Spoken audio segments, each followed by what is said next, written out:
Gurur Brahma, Gurur Vishnu, Gurur Devo Maheshwaraha, Guru Sakshat Parabrahma, Tasmai Shri Gurave Namaha, Krishnaya Vasudevaya, Haraye Paramatmane, Pranatakkleshanashaya, Govindaya Namo Namaha.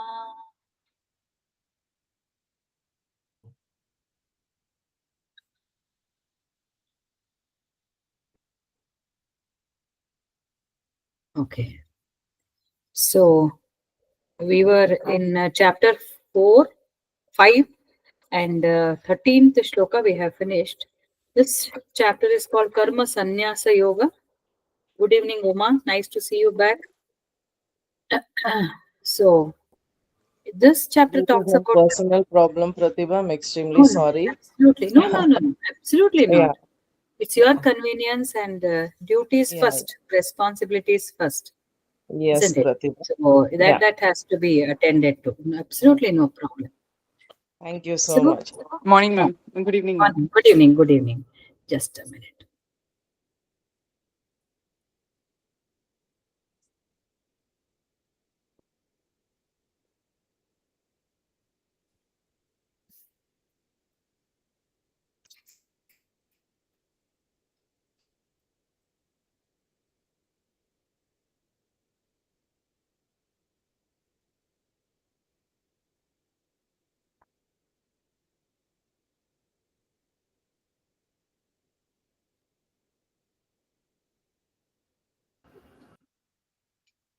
So, absolutely no problem. Whenever possible, you can attend. Whenever it's not possible, you can take a break.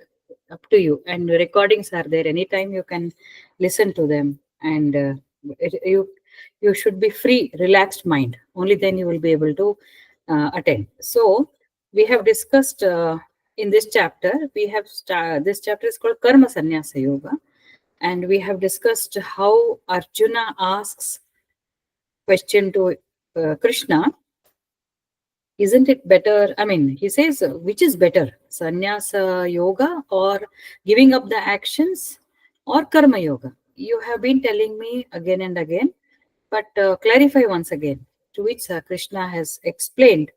And Krishna, according to Krishna, karma yoga is a Shrestha yoga. And now, particularly so, because Arjuna is on the battlefield and he has to act. He cannot run away, or he cannot give this explanation that I will go and contemplate and do meditation and give up my actions and realize God. Because actually, the purpose of human life is to realize God.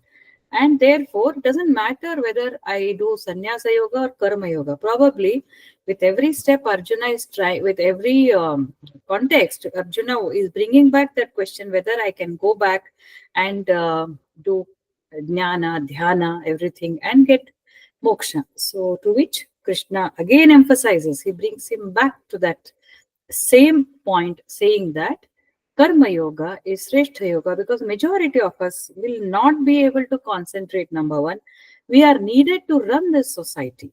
Second point, and in the role and responsibility that you are in, you are a kshatriya, you are a young person. This there is a need for you to fight, but with what attitude you have to fight? You are not the doer. You have to relax, you have to give up everything, but put your full effort. Do not have any expectations as far as the results of your action are concerned, whether the Kauravas are going to die, whether you are going to die, whether they are going to die, whether you are going to win or you are going to lose. You are not going to think about those consequences of your action. Your job is just to do. We had a professor, I think Uma remembers, his name was Dr. Maya.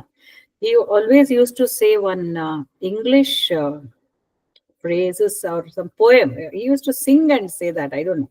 There's not to question why, there's not to reason why, there's but to do and die. I'm sure everybody would have heard that.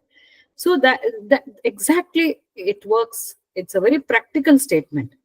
You just have to do. Your job is just to do. That is the essence of Bhagavad Gita. Your job is to do. Leave everything to God. Choose wisely, but choose wisely. That is exactly what we are supposed to do, because God has given you buddhi, free will. Use that. Most of us don't use. We have put mantle on around our buddhi and keep doing the same thing, and nature also does it in the same way.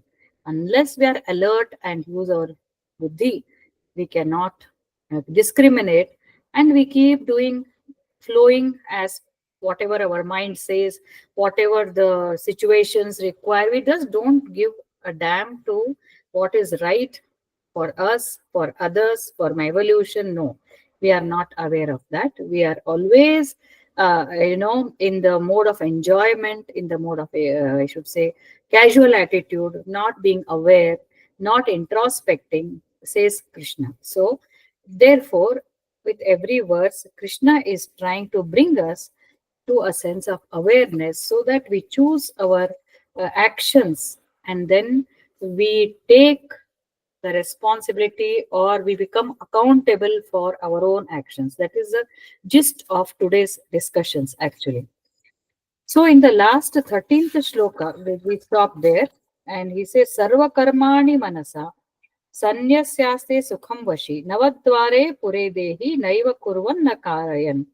So, a person who surrenders, everything is God's. Sarva karmani manasa. Surrender has to be done through mind only, isn't it? So how do we surrender? Through our mind, through our thoughts. We imagine, we say, God, it's all yours. That's what we say in the mind. Sometimes we may tell it loudly also. But Sarva Karmani, he does the action and then he gives up. He does. And then he gives up, surrenders to God. That I am not the doer, you are the doer. Why? Because every energy comes from him. We are not the creator or generator of this energy or this body, everything. It has come from him.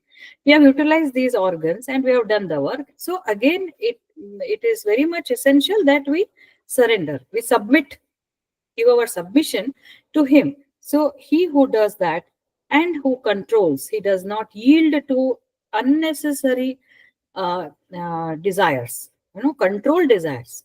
Not every desire should be controlled.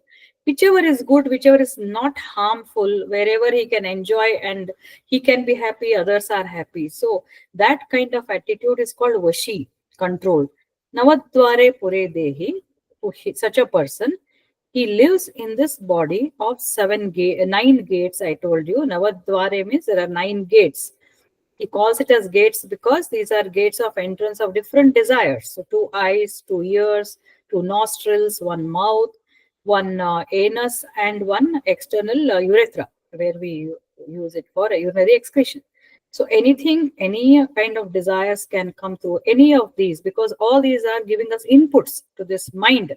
They give us inputs. So, such a person, in spite of staying in such a body with nine gates, he has put all those gates with tight control. He will not let any invader enter into his mind and disturb his mind, disturb his concentration or surrender to God. So that way he's so well controlled, and therefore none of the karmas affect him. That means he doesn't get bound. There are no impressions. He is relaxed. In other words, you can say he's very relaxed, very peaceful, and such a person becomes a mukta. Very soon he becomes a mukta or a liberated person. Now the next is next we will take first five today. न कर्तृत्वं न कर्माणि लोकस्य सृजति प्रभुः न कर्मफलसंयोगं स्वभावस्तु प्रवर्तते नादत्ते कस्यचित् पापं न चैव सुकृतं विभुः अज्ञानेनावृतं ज्ञानं तेन मुह्यन्ति जन्तवः ज्ञानेन तु तदज्ञानं येषां नाशितमात्मनः तेषाम् आदित्यवत् ज्ञानं प्रकाशयति तत्परम्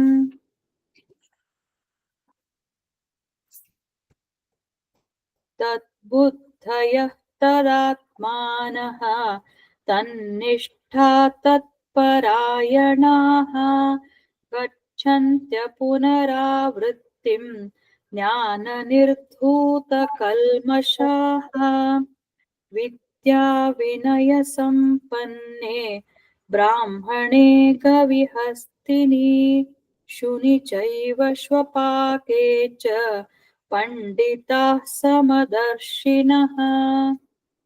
So, न कर्तृत्वं न कर्माणि लोकस्य सृजति प्रभुः न कर्म फल संयोगम स्वभावस्तु प्रवर्तते. So, what is the meaning of this? Neither uh, the sense of doership nor God, neither the sense of doership nor the actions does the Lord create for the world. In other words, God is neither the doer nor the decider of the nature of actions, right? Uh, Nor does he bring about the union with it. It is the nature that does it all. Na kartrutvam, he is not the doer. Na karmani, not actions. Nor he is going to uh, he brings about the union with the fruit of action. That means he is not responsible for any of these, for actions, for doer. He is not the doer, he is not the actions, he is not responsible for fruits of actions. Everything goes according to swabhava. Swabhava is a nature or based on the gunas. Very beautiful shloka. We must understand that whatever we are today is not because God has kept us like this. It is because of our own doing. Whether you are in a good position or bad position, whatever, it is your own doing, is the basic meaning of this. Most of the times, what we do is we blame God. God, why are you so cruel? Why can't you show some mercy? He has been showing some mercy. This is a very deep thing, deep uh, saying, actually deep concept, which we must understand, that if we are suffering, it is our own doing. We are enjoying, it's your own enjoyment. Also, it's a fact that nothing works without is energy. That's also there. Then what is, where do we bring about some kind of agreement between these two? We say that he doesn't do, we are also not the doer, I am not the doer, he is the doer.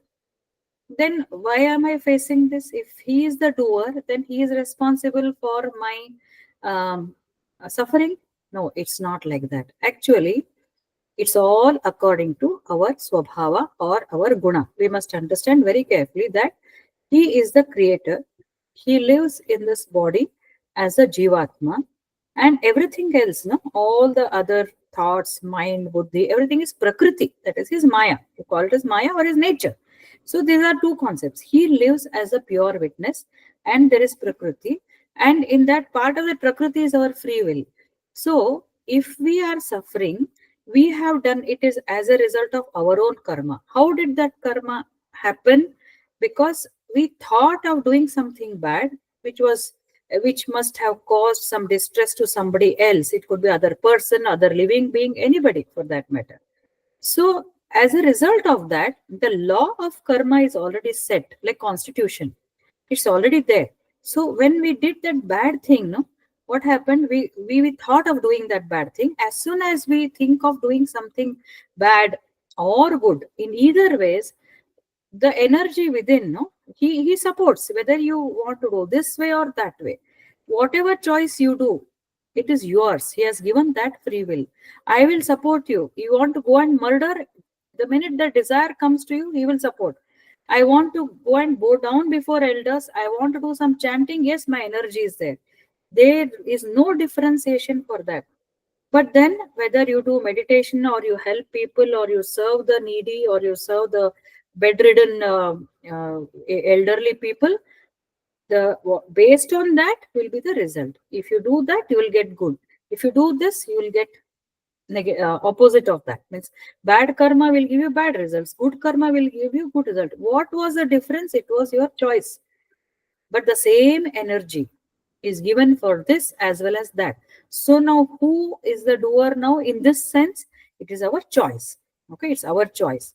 Having said that, that means it's our choice we choose. But actually, where was the energy? It was his energy. So there we have to say, I'm not the doer. But we cannot say do the wrong things and say I'm not the doer. It was all God's wish and will. Therefore, I did the wrong thing. No, the choice is yours, but the energy is his. And we must always remember that all this, the kind of choices that we make, it depends on our swabhava. Each person has his own swabhava. Swabhava means gunas. Gunas, we know broadly they are sattvic, rajasic, and tamasic. Based on that, we make a choice. So now, so this Swabhava, different commentators have beautifully given detailed description about this Swabhava. Swabhava is one's inclination or disposition towards one likings or disliking. What I like may not be your liking. It depends on your. It's totally different. Now, what decides that? What decides the guna or what decides the Swabhava is Swami Aparajitananda. If you get a chance, you please listen to his videos very beautifully from Chinmaya Mission. So he, in one of his, I have heard this long back. Today I could recollect that. Swabhava, he says, is according to Guna correct, but what decides is it is a deep impressions on your Chitta Hankara because of the kind of actions you have been doing. So that means it depends on your genes, your environment, and normally our behavior, we say, depends on what we have chosen from our parents. No, my mother was like this, my father was like this. And then we also say, when my upbringing was wrong, therefore I have become like this. So we either blame our genes or we blame our environmental factors. But Swami Aparajitananda says, based on scriptures, this Swabhava is much more. That is a compelling force within you which has got accumulated over several births. That has become your subconscious activity. It has become your true nature. If we in science we say your DNA, your genes, that is applicable only to this birth. But this phenomenon of Swabhava is a combination of all these three.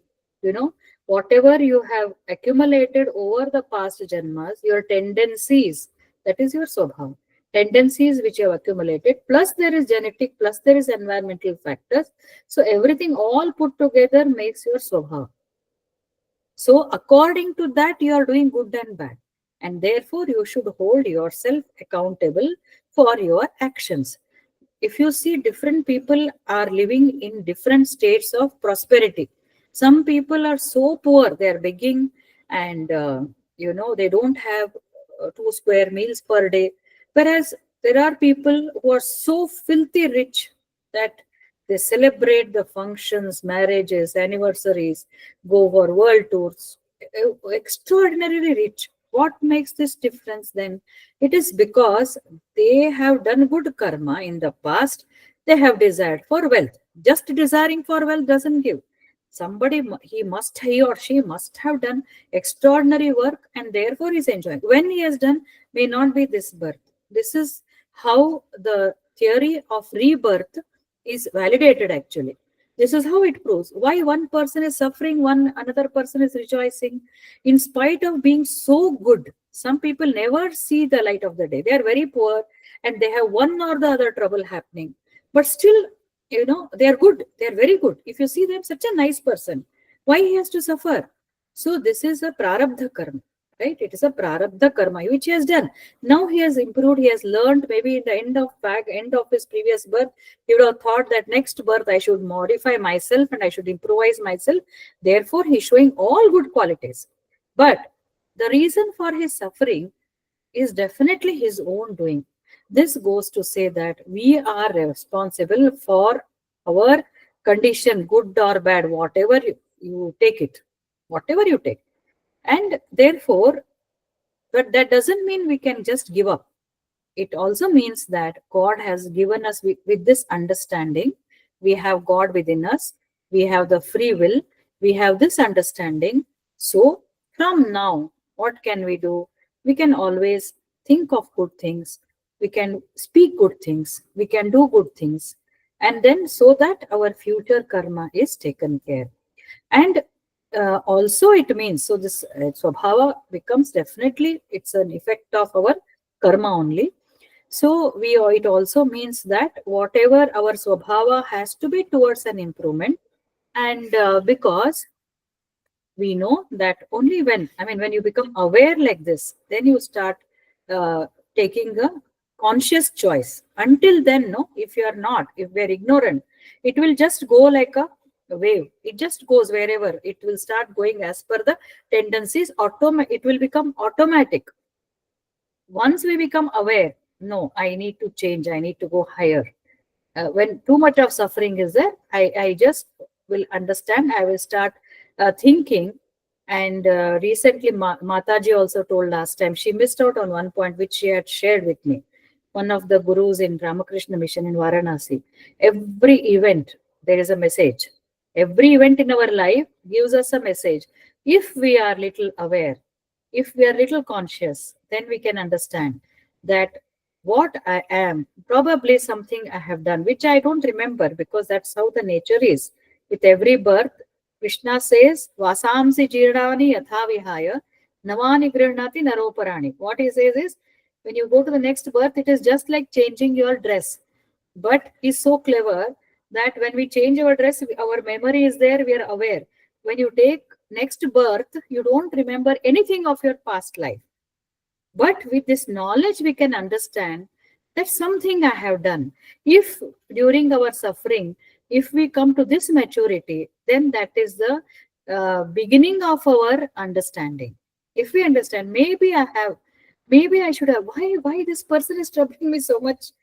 Constantly some poking, and it is inevitable that I have to stay with him or her in the profession or personal, whatever.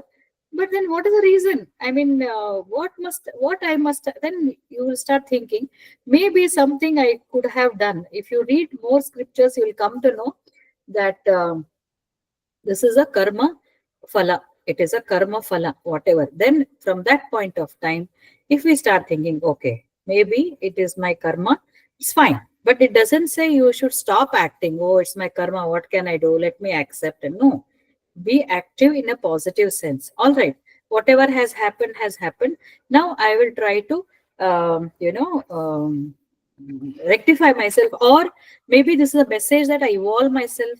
It's not that we have committed sins and all that. Out of ignorance we have done something. Now I am getting this knowledge. Let me improve myself. Let me devote myself to God. Let me start chanting or this thing, which will give me proper direction. But having said that, actually they say there are three things which make you a sattvic person. Swabhava also means, this is one explanation or one interpretation of Swabhava, wherein the Swabhava varies. What I told just now is that Swabhava of a person varies. It is not the same Swabhava. Swa is own, swantad, bhava, expression. So it varies, and that swabhava or behavior or tendency depends on the accumulation of all tendencies in the past. That means how I have reacted to different situations. You have reacted in a different way. I have reacted in a different way. That makes my behavior or my bundle of thoughts or the way I respond to different situations. So all that is swabhava. Also, it means that you must choose actions, your karma, based on your swabhava. If you remember, we have discussed about swadharma. Swadharma is doing what skills suit you, what actions suit you, taking up that profession, taking up that activity, so that there is no conflict. There is no some girl, one girl wants to stay back at home, take care of the family. She may be very well qualified. If she thinks that I also should go to work, I also should. Basic swabhava is a homemaker. She wants to be at home. She wants to cook. She wants to be relaxed. But looking at others, she may try to go out, spend extra hours, and try to, either compare herself with others, or, what is popular. Popular is what every woman has to go out for work. But this girl basically doesn't feel like. She wants to be a good mother. She wants to be a very good homemaker. She wants to keep her family relaxed. Then she must do that. She should not yield to the, should that, she should not go against her will and against her tendencies and try to do. Then it creates a conflict. Neither she will be happy at home, nor she will be happy in the in her profession.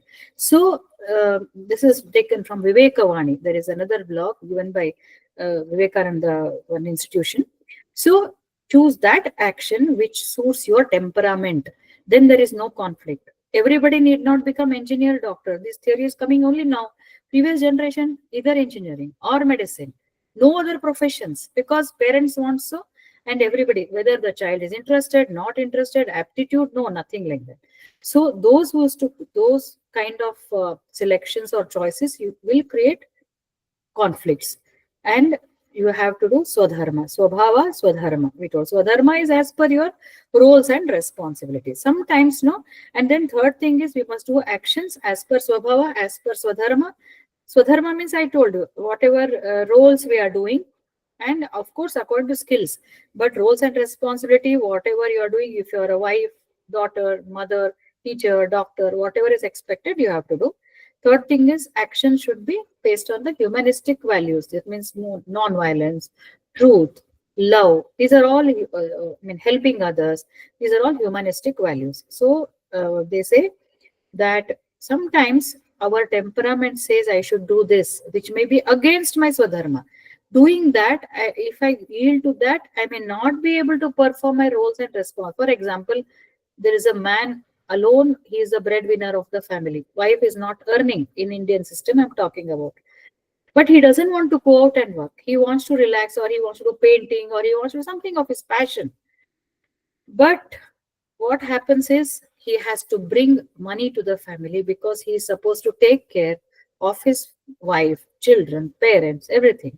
His painting or his passion of acting, singing doesn't give him adequate income so that he can take care of them, give them good education, give them good food and all. So there will be a conflict. In such a situation, Swami Dayananda Saraswati. Dayananda Saraswati from Varsha Vidyapit, his comment is given in one of the. He says that in that case, you choose the humanistic values, you right? So dharma is a must, mandatory. And then if you start following, whenever such conflict is there, do what is right. You must be close to humanistic values, human values, and see what is right. Because if I don't earn, everybody will suffer. So he has to broaden his thought process. If in this case, if his passion, Swabhava says I should be an artist, but that alone is not going to satisfy his family, it's going to displease everybody, then that will take an upper hand. I should not displease, I should not bring discomfort to my ailing parents, elderly parents, to my children. And I should choose, to some extent, I have to sacrifice my swabhava and I should go a little against my swabhava over a period of time. Whenever such conflicts are there, no, many places it's happening, particularly in the current generation. They are overburdened, they are stressed. Bhagavad Gita gives very easy, non-doership is the easy way to be de-stressed, but it is a very higher thing. But if you think from this point of view, that it is my responsibility to keep everybody happy at home. When they are happy, I will be happy. So to some extent, I am doing this to please others, and that should de-stress me. Otherwise, many jobs are so monotonous, and many people work because there is no other go. They don't have any other jobs, and there is stagnation. There is no challenge, or it is not satisfying, but they have to work. Then that creates a conflict, and that creates a lot of stress, particularly in present world where there is so much of need to earn. Education is so costly, health is so costly, they have to earn. In such a situation, we can take this approach. I would have done something else, but I'm forced to do this. Yes, you are forced to do, because you are doing it as a responsible person. That should de-stress me. That sense of responsibility, if we start thinking from that point of view, then your mind will become very relaxed. See, so many of my family members are happy. I'm making them happy. They are happy. If they are happy, I am happy. So if that is the attitude, then we will try to follow in a balanced way. We will neither go in what my passion takes nor against my swabhava. So we will have a strike a balance between the two and think what actually gives. If you are in a place where your passion also is the same and you are also placed, then we are very lucky, right? So that is the description given for this. Then in the so swabhava, and we must understand that swabhava is what is our tendency, and we must understand whether we are suffering or we are rejoicing or celebrating. It is all because of our own doing, and we should be aware. When we are in distress, obviously we will start contemplating, introspecting, thinking, why me, why I am suffering, why not him, why not her. So all that will come, but when you are very happy, you will never mostly we will not introspect, we will get carried away. So at that time, if we are aware and bring these things in our mind, then we will be cautious. And though you will be in high position with lot of money, lot of prosperity, lot of recognition, yet you will be very cautious and say, at that point of time, saying, I am not the doer.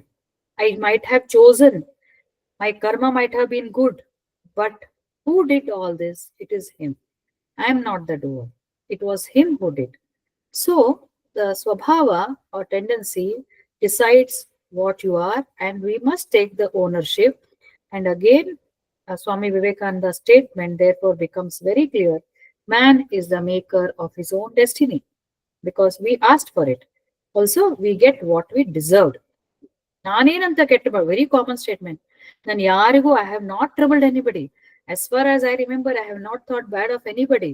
Still, I have been suffering. Still, God has given me this. No, God will never give. This is what it says. God will not give. It's your own choice. Make the right choices, at least in future. Then you will make your own destiny. नादत्ते कस्यचित् पापं न चैव सुकृतं विभुः अज्ञानेनावृतं ज्ञानं तेन मुह्यन्ति जन्तवः. What does this say? The Lord does not receive either good or evil of anyone. He will not receive my papa or my punya. No. And second statement says, knowledge is enveloped by ignorance, and because of that, jantavaha, beings are deluded. That means deluded means we can't see clearly. Please try to, I will explain this again. So again, it is a myth that the Lord does not receive any papa, any punya. Why will he receive? He is just an observer. He is just a witness. He is not the person who choose good and bad for you. You choose it because he has given that free will, and he gives you that energy. After that, he is just observing, he is just witnessing. We must remember that. So even though we surrender to God, by surrendering we are coming closer to him. We are offering, we said neen kotti, good and bad both we are offering to you. But he doesn't, he neither receives nor rejects, he just stays undisturbed, unperturbed. So this is a true knowledge, and because we are ignorant, we don't have clarity. We don't have clarity on the suffering. We don't have clarity means we are thinking our thinking is wrong. God has troubled me. Why only me? Why he is happy? Why I am unhappy? ದೇವ್ರ ಕಣ್ಣು ಮುಚ್ಚಿಬಿಟ್ಟಿದ್ದಾನೆ. All these statements we give because of ignorance, ajnana. Once we get this jnana, as we go spiritually, we advance by listening, by reading, by doing chanting, by praying, even prayers, simple prayers. Bhagavad Purana says just speak, have a good relationship with God. Bhakti, have great bhakti. Bhakti is what? Building relationship, not just going to temples or bending. It is much more than that. Everything is yours. Surrender, and then everything is yours. Under every nature, everything. I'm understanding very well that it's my choice because of which I'm here, but all the energy is yours. You're all pervasive. I surrender to you. When you surrender, what happens is the free will makes better choices. When you surrender, to God, whatever decision you make, they will be of something which will take you higher. which will take you higher. That flow is there, that energy is there, that grace will start coming in due course. So that is what it says. So the Lord does not receive good or evil, and the knowledge is enveloped by ignorance. Just like, if you have a lamp and if you cover it with something, it becomes very dark. We are all living in darkness. Darkness means we don't see, not with this eye. It's not that we don't see television, we don't see movies, we don't see the road, not like that. We don't see the happenings around the world. We don't see why the circumstances became like that. We only try crying or over excitement. Over excitement also is one part of ignorance only. Too much excitement. You know, somebody was saying there is one big mall of Asia near my house. Mall of Asia is the biggest mall, uh, I think in country only. I think very big it is. So somebody was telling, "Oh, Yendri, Mall of Asia, it is like a heaven. Mall of Asia is heaven." Elderly person was speaking like that. I overheard. Mall of Asia is over excitement to worldly things, right? Most of us are in one way or the other we are doing that. But I was so surprised that an elderly man, 80-year-old person, is saying that Mall of Asia is a heaven. You should go there every day. You should go. What are they saying? Glittering, that, this, and all. You have so many music shows, ado, ido, movies, eateries, everything. So if a person has that kind of tendency, he becomes overexcited. So because of that overexcitement, or whenever we have any kind of small disturbance, we become too depressed. This is because of ignorance. Andhakar, we cannot see, darkness. Once you start getting the, once you get more and more deeper into this, then you will start getting jnana. Jnana will come when karma phala tyaga. I mean, all the results are yours. Only doing is mine. All those thoughts which we have discussed, when we do that, then the knowledge will start coming. Automatically, we'll start getting some clarity. So next statement he says, Jnanena tu tad ajnanam yesham nashitam atmanah tesham adityavat jnanam prakashayati tatparam. So he says now it said no, knowledge is enveloped by ignorance. Andre, we don't know what to do, why we are suffering. We have not gone inside, we have not understood. So therefore we keep suffering. Once that jnana comes, it is like that darkness is now darkness gets dispelled. It is it's like a torch. Adityamanam. He says those, but whose ignorance or is destroyed by the knowledge of Atman, that knowledge, like sun, reveals the supreme, Tatparam. Supreme means actually what is a fact. So, uh, once we start getting that knowledge, no, once we start becoming mature, once we start becoming wise, slowly, slowly we start understanding different aspects of life first, and then the highest knowledge is that this world is an illusion. The truth is Him, Supreme Being, and I am the manifestation of that being. And you and I are same. Not only I and you, we are exactly the same. Not only I and you, this dog, this animals, this plants, everything is one. This is the highest knowledge. Right now, it may be difficult for us to comprehend.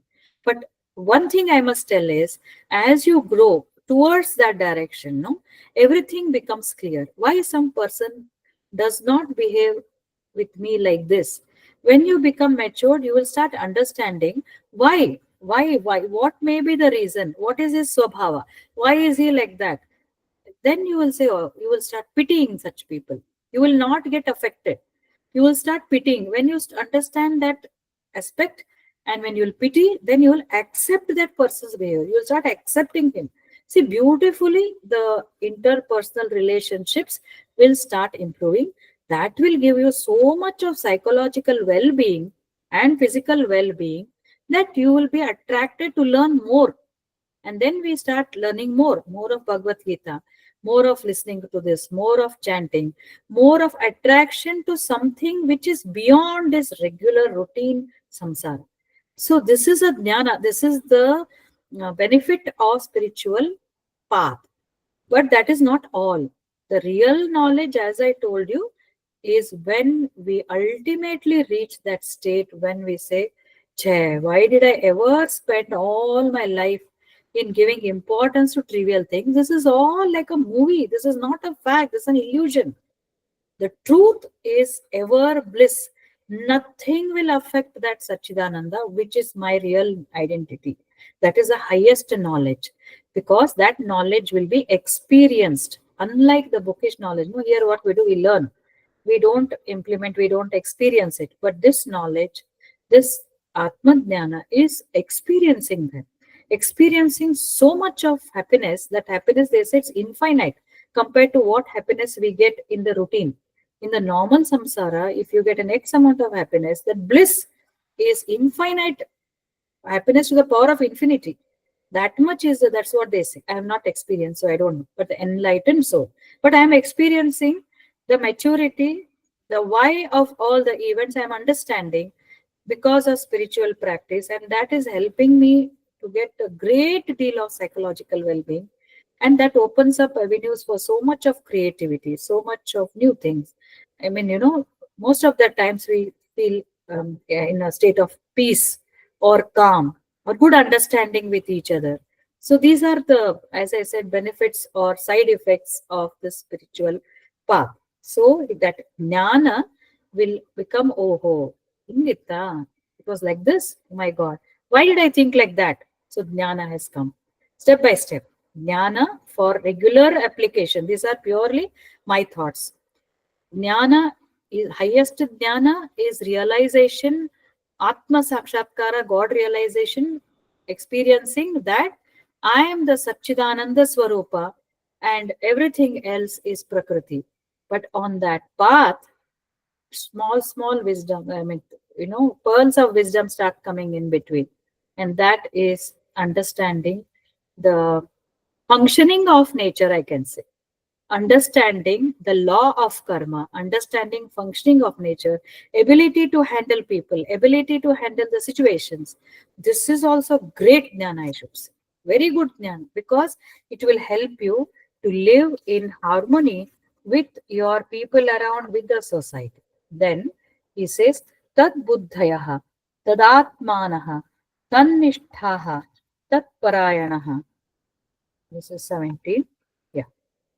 गच्छन्ति गच्छन्त्य पुनरावृत्तिं ज्ञान निर्धूत kalmasha.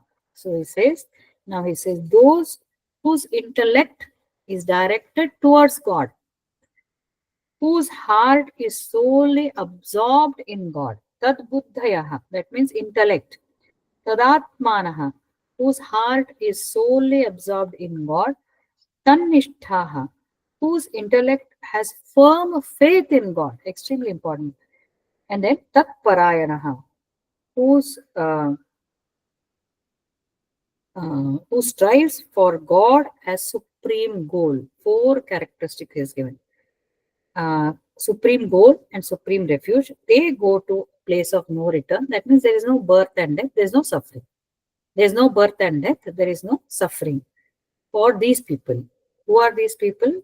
Whose intellect, whose buddhi is always directed towards God. So, in one of the shlokas in the further chapters, Krishna says, among the in the light, I am the Surya. Among this, I am the Buddhiman. So, wherever there is excellence, no, there is God. So, how we can do is, if at all your mind cannot always contemplate God, I would say, if your intellect is directed towards higher things, not towards petty lower things, that also is godly. Higher things means serving others, going beyond our ego is also towards God. So whose intellect is always thinking of something higher, something which is not selfish, that is also God. Whose intellect is directed towards God, whose heart is solely absorbed in God, completely in God. Ideally, it is God only, but I am saying that if we are not able to do that, this also is acceptable to God Himself, because anything which is not restricted or self centered, we are expanding our ego to others. We are extending ourselves to others, recognizing others as our own people, empathizing that if our intellect is going to be in that direction, then also it gives a similar meaning. Whose intellect is directed towards God, whose heart is absorbed in God, whose intellect has firm faith in God, firm faith in God. If we are a true bhakta, we will definitely, have a complete trust. We should have rather. If we are a true bhakta, we should have complete trust in him. Complete trust, complete surrender, complete trust. That means trust means even if there is something negative happening which you may not like, still you must say it's your prasad. That is the ultimate bhakti. And to strive for God as supreme goal. I may do good work, I may help people, I may do selfless work, but reaching Him at Satchidananda is my ultimate destination. And I will always be working towards that. Such a person will go to a place of no return, who is always doing that and who considers that Supreme Being is the ultimate destination. So, such a person will not come back to the cycle of birth and death. Then the next shloka says, Vidya Vinaya Sampanne Brahmane Kavihastine Shuni Chaiva Shwapakecha Panditaha Samadarshinaha. So it means that um, the truly learned Vidya Vinaya Sampanne and humble person with the divine knowledge sees a Brahmana, a cow, Brahmane Gavi, Gavi is cow, then an elephant, a dog, and a dog eater with the same, you know, with a equanimity. He considers very beautiful, different type of shloka it is. One who is truly learned, panditaha, samadarshinaha, with the knowledge. That means we were talking about jnana, no? This knowledge. Once you achieve that knowledge, then what happens in the previous shloka we said it will they will not come back with that knowledge, who's completely absorbed in that with the faith, with the knowledge, everything. Now he will see a cow, a brahmin, elephant, a dog, and a dog eater in the same platform. He will not differentiate between them. What does it mean? He has developed, he has understood, or he has realized the he has understood the truth. Means he has become totally so much realized that he will not differentiate, and therefore he will not treat them differently, because all are manifestations of the same supreme being. He will realize that.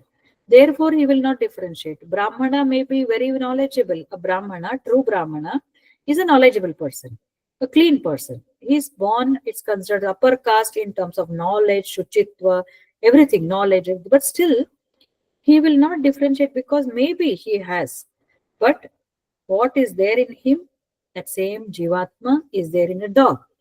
The same jivatma is there in a dog eater. Dog eater means one who eats non-vegetarian food, or one he who doesn't have an civilized way of eating, civilized like a Brahmin, not otherwise. Dog means, I mean, dog eater means he doesn't have anything is given to him, he eats like that. And then also elephant and a cow. That means, see, he sees the same jivatman among all these people, because same Lord is there in all those people. No differentiation. In other words, a truly learned person is humble, and he doesn't differentiate people based on their caste, creed, class, thinking, evolution, whatever, civilization, nothing. Everybody is the same in the eyes of Lord. Now he has become the Lord himself, because he is a jnani, he is realized, he is experienced that knowledge. So he doesn't differentiate. So therefore, a true knowledge is one which does not show any discrimination, and that is humble also, humility. Humility is one of the characteristics of a true knowledge. And second thing is, true knowledge does not discriminate. Adi Shankaracharya himself was put to task once. I'm sure some of you would have read this. Our Adi Shankaracharya, he is the pioneer, and who has propounded this Advaita. Advaita means the Jivatma finally ends in Paramatma. There is only one, and he is the one who established this principles of Maya. It was known, Krishna had told, but he publicized this, and he won. He whenever he used to get into discussions, debates, he always used to win across India, across the country, wherever he goes. And Mandan Mishra and Adi Shankaracharya's debates are very famous. So he was a very learned, realized soul, and they say though he was a Jnana Margi. Uh, this Bhuvaneshwari. He established Shakti Pita, and he got darshan of Bhuvaneshwari, Durga. And actually, he saw her and he asks, it seems, are you real? So that is his, reputation. And he's an established person who established the Sanatan Dharma. And Kumbh Mela also was his. So a lot of things he has established. He's known for his thing. Once when he took bath and he was coming in Varanasi, one Shudra, they say, who was cleaning the streets, he touches his feet, and he does it deliberately. And then Shankaracharya becomes angry, and he also says, "Sir, I did it by mistake. Please go and take bath once again." Then Shankaracharya becomes very angry. He says, "No, no, you did it on purpose. I have seen that. You have not. You have done it deliberately." And he says, then that person takes him to task. Just look at this conversation. He's an ordinary person. He says, you said that this whole thing is illusory, Maya. Everything is like a movie. It is not real. The real is Atman. So in that case, I am also Maya. You are also Maya. What difference does it make whether you touch me or you don't touch me? You say, and you are the person who has brought this philosophy of Maya, for spreading this message across. Everything is illusory, Maya.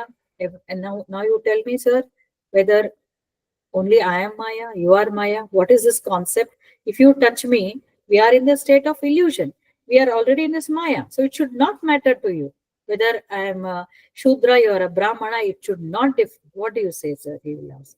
Then Shankaracharya really becomes, perplexed. Now he will start thinking. And secondly, he also says, now I am a Shudra, you are a Brahmana. Does it differentiate the existence of Jivatman? Is there any other Jivatman in you? Another Atma within me? What do you say, sir? He will question him. So they say he accepts his defeat. Shankaracharya accepts his defeat. A truly learned man should not differentiate. A truly learned man should not differentiate, because this does not happen. I mean, he can say that the person who was cleaning the streets may be dirty. That explanation can be accepted. Yeah, I will have to go and wash my hands because I want to go cleaner. But he cannot say you are a Shudra, therefore you should not touch me. That thing should not be followed. And this has gone on record that Adi Shankaracharya accepts his defeat, and that brings this example, actually substantiates this shloka. Actually, a truly learned person is humble. So Shankaracharya accepted. He said, "Right, you are right," and he validated that. He was humble and he accepted. So a truly learned person will not differentiate anybody just by his caste, creed, or class, or whatever, appearance, any race, we can say ethnicity. Any of these criteria he should not differentiate, because he will see the same Paramatman in all of these beings. Then for today, we will take this as a last shloka. We can take up the rest next. इहैव तैर्जितः सर्गो येषां साम्ये स्थितं मनः निर्दोषं हि समं ब्रह्म तस्मात् ब्रह्मणि ते स्थिताः. Those whose minds are established in equality, those whose minds are established in equality, and they conquer the cycle of birth and death in this life only. Ihaiva, ihaiva tayarjitaha. Says those who ihaiva tayarjitaha, here itself, in this world itself, in this body itself, they have conquered the relativity, or that means I am not different I am one with the universe. That means God realization. Um, such who are these? Who consider who yesham samye sthitam manaha. Always their mind is in equanimity. What is that equanimity? Again and again, we say that they do go beyond dualities, sukha, dukkha, and they possess because they possess the I mean this they realize the absolute truth because they have this sameness. Everything is same, rich and poor, failure and success, sukha dukha. They treat with the exactly same attitude, same, or even if they are little disturbed, they come back to the same state. So what? Sukha happened, so what? They will smile and say, so what? Dukkha happened, so what? Dukkha as a learning for me. Sukha is okay, it's a bonus. So this is the least reactive, I should say. And this is very important to have a balanced approach. Uh, these are the persons who can achieve very difficult.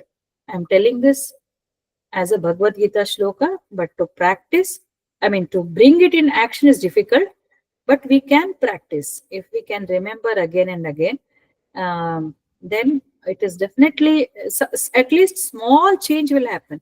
It's okay. In our colloquial terms, I should say, it's okay. Let go. It's okay. Let go. Right?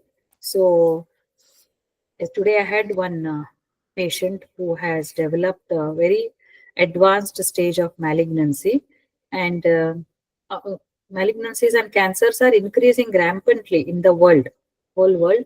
There is a increase in the incidence of cancer, and all are. I mean, because people are becoming aware, checking is happening, screening is happening. That is one of the reasons. My doctor friends will agree with me because people did search and try to understand what exactly is causing cancer. I read 5 years back in the newspaper, Times of India, I think. Finally, scientists have come, international, global scientists have come to the understanding. You can find that reference. I don't remember exactly, but I have read the statement. Because every patient has one reason. You cannot generalize and say this causes cancer, that causes cancer. So finally, they say cancer is a fate. They have given that statement. Scientists have given this fate. If I get that clipping, I will share it off with you all. So now fate means what? They would have not taken care of their stress. They would not have taken care of diet. These are some of the implicated causative factors. Stress is there. Your food habits are not good. Lifestyle is not good. And plus so many pollutants and all those radiations and all that in the environment. So, following a spiritual path to a great extent reduces the impact of these factors. Isn't many people have given this statement. I am not here to contradict the science at all. At all. Science is science. People have to take treatment. They'll have to go through chemotherapy. But what can prevent? We don't have any medications to prevent cancer. We don't have. And nothing can, only one single medication cannot. We don't have, we can't discover also because each person has got different etiology. Therefore, generally, all this, if you put Yama Niyama of Patanjali, to a great extent, we can minimize cancer. Why we can minimize? Our stress comes down. Our food habits will be under control. Our sleep duration will be under control. We will follow the circadian rhythm. Brahmi Muhurta. Look at Peter, he gets up at 5 o'clock and he sits for Bhagavad Gita and he starts his activities. So getting up, sitting up at Brahmi Muhurta, doing all these exercises, taking care of that, following the spiritual, invariably it may minimize the probability to a great extent. And when I heard about this one patient, no, my relative, distant relative, I was just wondering what went wrong. Very young girl, so what went wrong? So what I coming to this last shloka particularly, one of the aspects of that equanimity, what does it mean? Let us not show reaction. Stress factors are there everywhere for everybody around us. ಒಂಥರ ತಾಂಡವ ನೃತ್ಯ ಮಾಡ್ದಂಗೆ if one comes down, something else comes down. It is our perception, how we look at it. How does stress develop is when it depends on how much reactive we are. How reactive we are. The excitement, oh my god, I can't stand this, it should not have happened. These are extremes of emotions. that will tend to derange so many physiological systems in the body. Okay, ठीक है. Let me see. Let it go. Many things we can let go. In a day, if you observe, or in a month, if you see, you can let go majority of the things, because there is no need to respond or react. You should respond to react in such a way to most of the things which are happening. They don't deserve that much of attention, that much of reaction. So when that is taken care, half the things, the body's immune system, hormone system, everything comes under control. There is 2002, I was working in natural remedies. It's called psychoneuroimmunology. Stress and its influence on your nerve conduction and all that. Neurology, release of transmitters and all that. And immunology, psychoneurology first came. Psychoneuroimmunology, how it affects your immune system, how you can become susceptible to infections, susceptible to cancers. So it starts from there, psychoneuroimmunology. Then came psychoneuroendocrinoimmunology, endocrine disruption of your hormones. And that's how diabetes comes, that's how your PCOD comes, that's how estrogens, to no metabolism, all hormone dependent cancers. So these are some of the theories which have been published also. I'm sure Chaitali will be knowing, because they are into preventive medicine. But see, Krishna, follow Krishna, no? Equanimity. It's okay.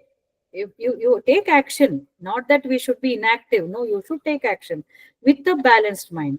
And then success, failure, no problem. Let me take action. Let me solve the problem. If there's a conflict, I will solve the problem. But Krishna says, go with a balanced state of mind. So for physical health also, it's going to be extremely important when we take this attitude of equanimity. Let go. Equanimity, let go. I will end today's session. I think it's called Oponopo or something. You might have heard about this. So Mataji should have told that also, because she mentioned this to me. We would have, there are a lot of theories of karma, as we said. Maybe if you believe that we have done something, and therefore that person may be causing a disturbance in this life. So if you cannot directly ask for forgiveness, you might not have done bad, but still somebody may be troubling you remotely also. So that Swamiji has told, it seems, these are the four things. I love you. Uh, I am sorry. Forgive me. Thank you. If you have had any conflicts remotely also, maybe you want to ask for forgiveness to somebody, but you are not able to. Something holds you back. Or somebody is troubling and you feel, okay, maybe something I would have done in my past. In both of these situations, you can just say, I love you, I'm sorry, forgive me, thank you. These are the four statements. You can just keep meditating, contemplating with their image in your mind, and that will try to ease so many frictions which may not be very apparent explicitly, so nobody would have expressed, but there may be some vibes. Why I'm saying all this is, today I was thinking about this reactive mind and its effect on the body. We have to survive healthily. We have to live for a long time healthily, so that we can attend to Bhagavad Gita sessions, we can read, we can accumulate good karma. Our life is very precious, very, very precious. And our body also should be fit till the end. Otherwise, if you become bedridden, if you become incapacitated, then where is the time to dhyana, singing, bhajans, listening? We cannot do that. So that is for today. Let us try to make our life as stress-free as possible, as less complicated as possible. Let us let go of as many things as possible and live happily. All right. Now it's open for discussion. Another 5-10 minutes we can take. Thank you.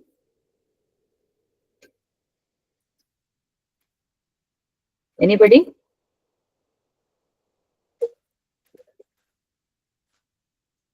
You can add, please. Want your thoughts. I want your thoughts also. Your additions. Pratibha, you gave me Yes. much to think about. I love the story about Shankaracharya. Right. But sometimes I get confused between the Advaita Vedanta